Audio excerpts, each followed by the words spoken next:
Salut la famille, avec Madesi. S'il vous plaît, abonnez-vous et laissez-nous un like, cela représente énormément pour nous. Partagez également cette vidéo avec vos amis et vos proches et activez les notifications de publication pour ne pas manquer nos futures vidéos. Merci de le faire. Installez-vous confortablement et détendez-vous pendant que nous plongeons dans l'histoire. Fin de l'histoire. Laissez vos commentaires, partagez votre point de vue, et dites-moi les leçons que vous avez tirées de mon parcours. Continuons la conversation. Histoire. Ella avait toujours eu l'impression que la vie lui réservait des surprises désagréables. Elle avait grandi dans une petite ville avec de grands rêves mais peu de soutien. Un soir pluvieux, ses parents lui annoncèrent une nouvelle fracassante. Elle ne payait pas de loyer, alors elle devait quitter la maison immédiatement. Choquée et blessée, Ella n'en croyait pas ses oreilles.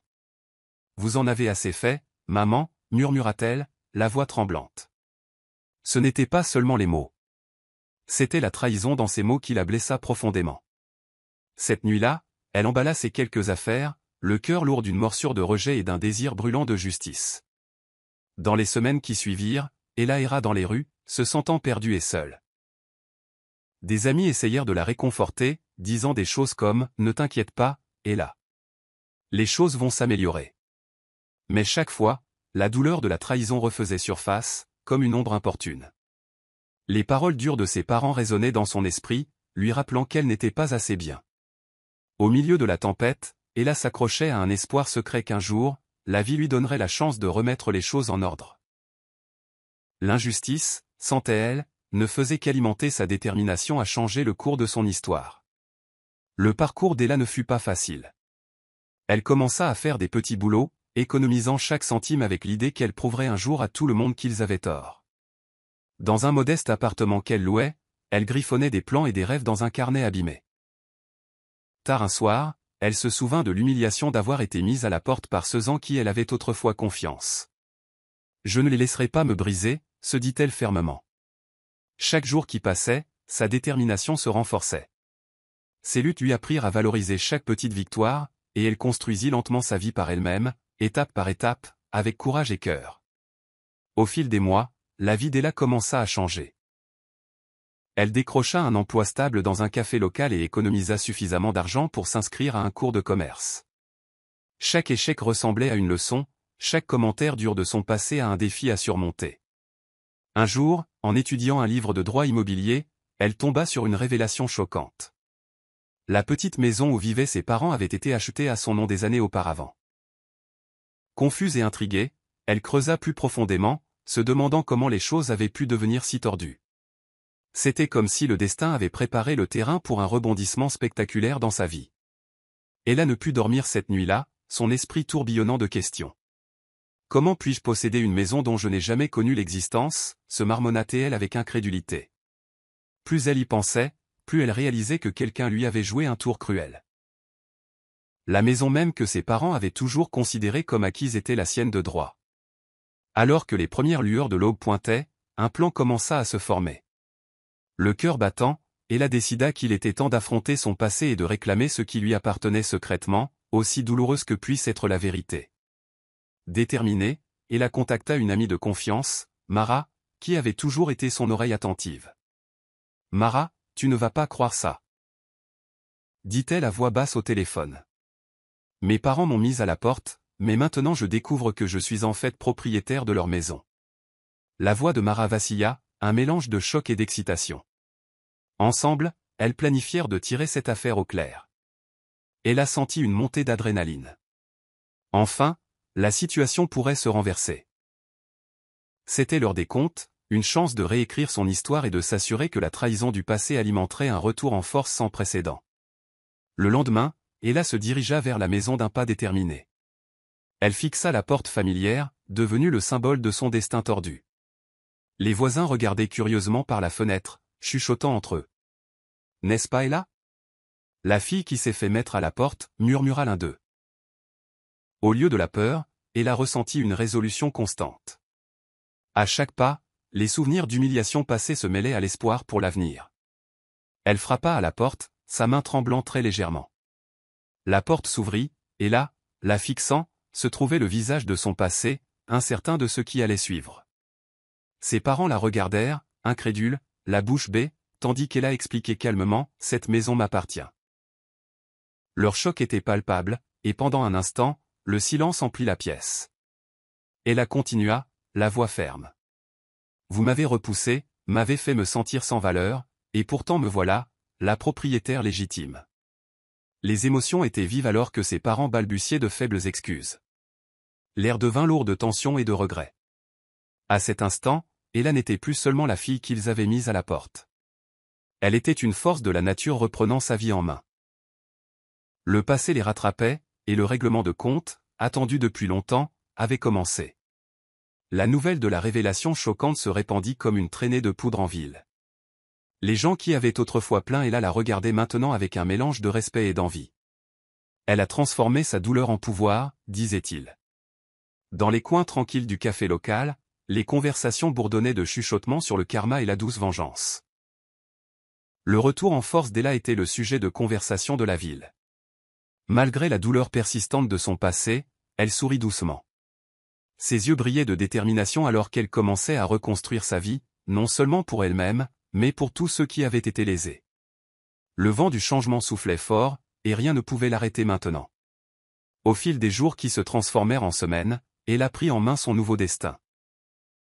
Elle rencontra un avocat qui lui expliqua chaque détail juridique en termes simples, lui faisant comprendre que la maison était légalement la sienne.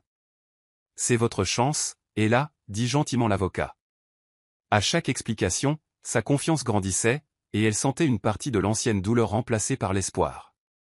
L'injustice dont elle avait autrefois souffert servait maintenant de tremplin. Chaque conversation, chaque papier signé, la remplissait d'un sentiment de détermination. Ella savait que le passé ne pouvait plus la retenir. Elle réécrivait son avenir, un pas à la fois. Les parents d'Ella essayèrent de recoller les morceaux, mais les blessures étaient profondes. Lors d'une conversation tendue, son père finit par dire « Nous n'aurions jamais pensé que tu nous retournerais la situation, Ella. » Les yeux de sa mère s'emplirent de larmes retenues tandis qu'elle murmurait « Nous sommes désolés, mais nous avions peur. » Ella écouta tranquillement, le visage calme, mais le cœur brûlant de souvenirs d'injustice. « Il est trop tard pour les excuses, » répondit-elle doucement, ses mots portant le poids de ses années de lutte. Elle ne cherchait pas la vengeance pour la vengeance.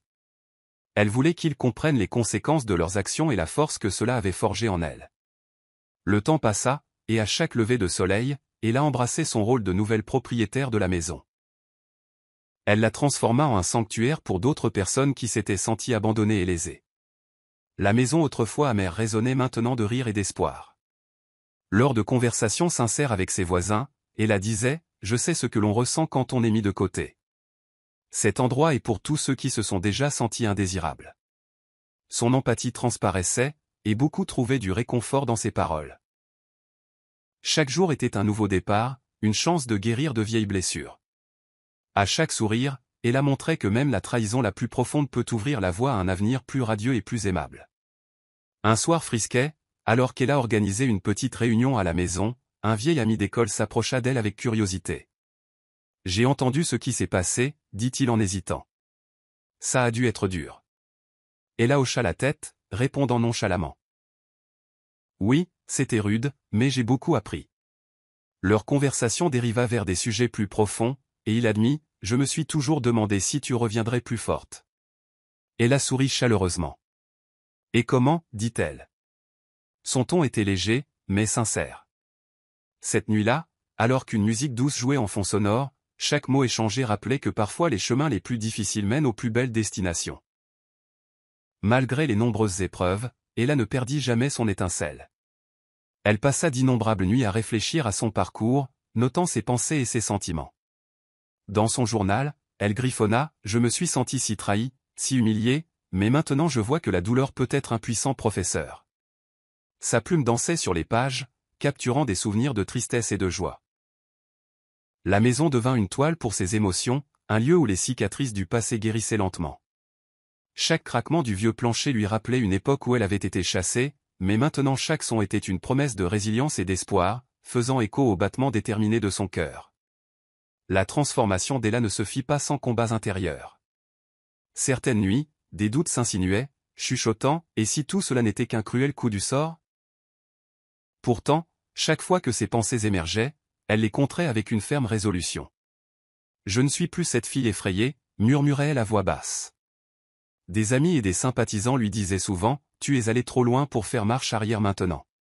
Leurs paroles, mêlées à sa propre force intérieure, alimentaient son esprit.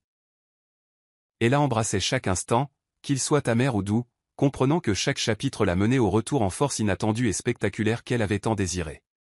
Un tournant se produisit lorsqu'Ella organisa un événement communautaire à la maison.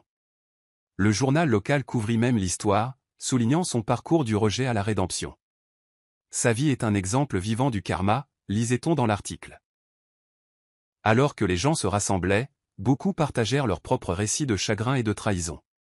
Lors d'une brève conversation, une voisine âgée dit « Vous me rappelez que la vie peut vous surprendre de la meilleure des manières. » Ella répondit avec un humble sourire « Je veux juste aider les autres à trouver leur force. » Ce fut une nuit d'expériences partagées et d'espoir retrouvé, un rappel que chaque épreuve pouvait mener à quelque chose d'inopinément beau. L'événement étant encore frais dans tous les esprits, Ella visa des rêves plus grands.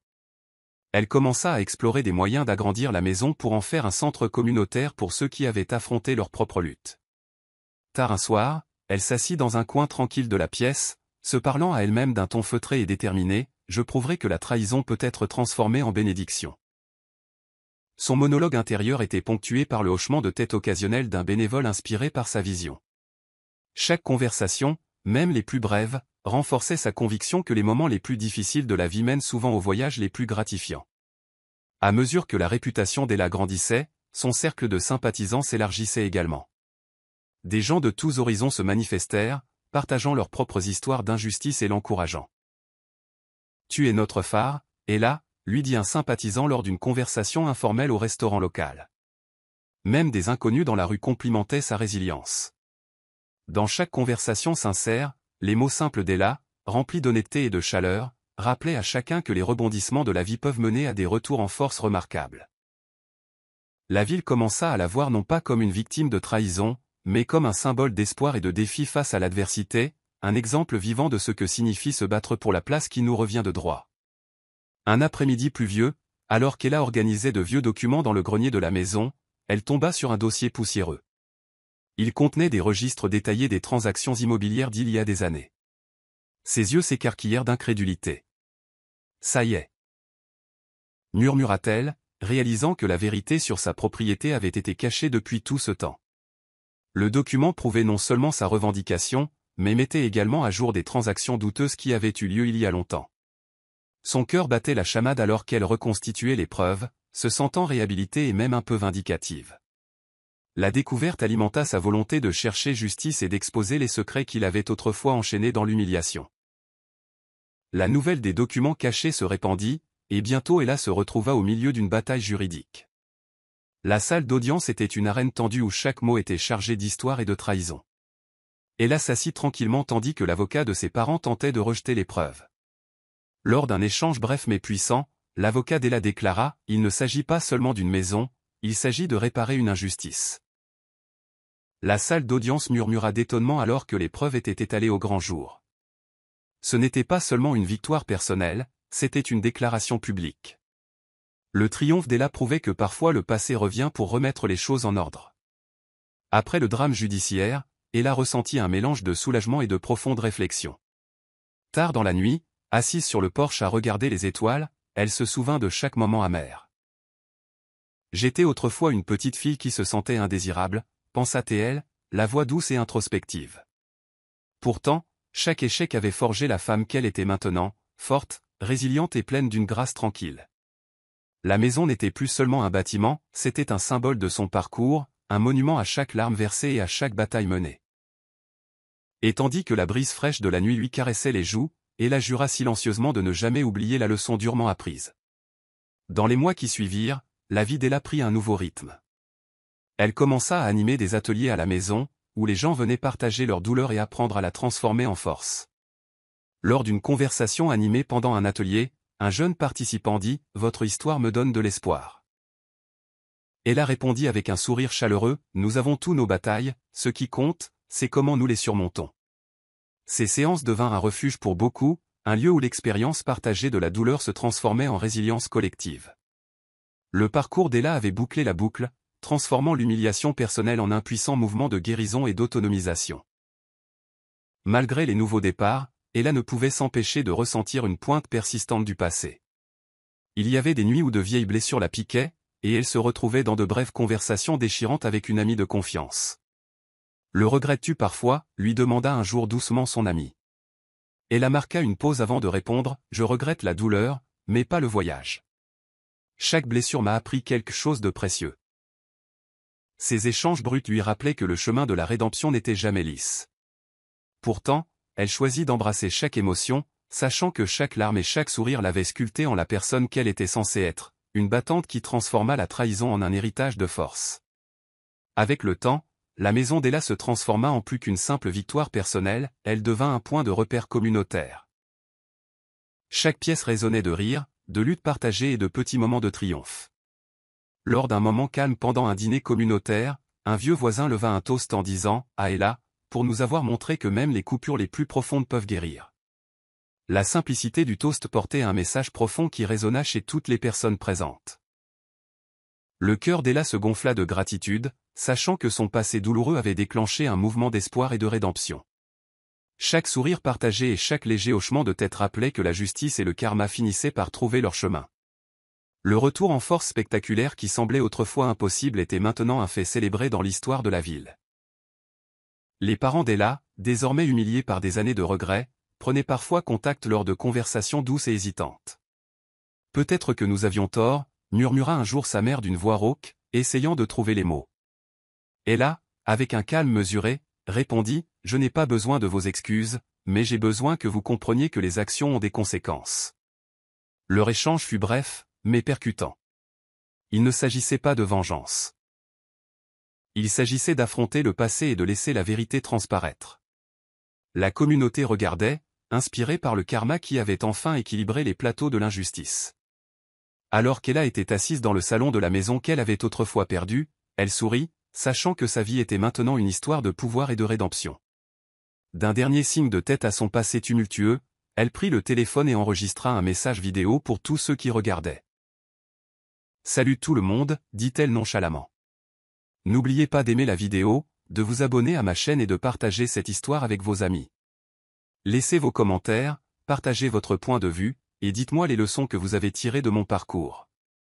Continuons la conversation. » Et sur ce, la voix d'Ella s'estompa dans la nuit, laissant derrière elle un héritage de force, de vérité, et la promesse que chaque tort peut mener à un retour en force épique.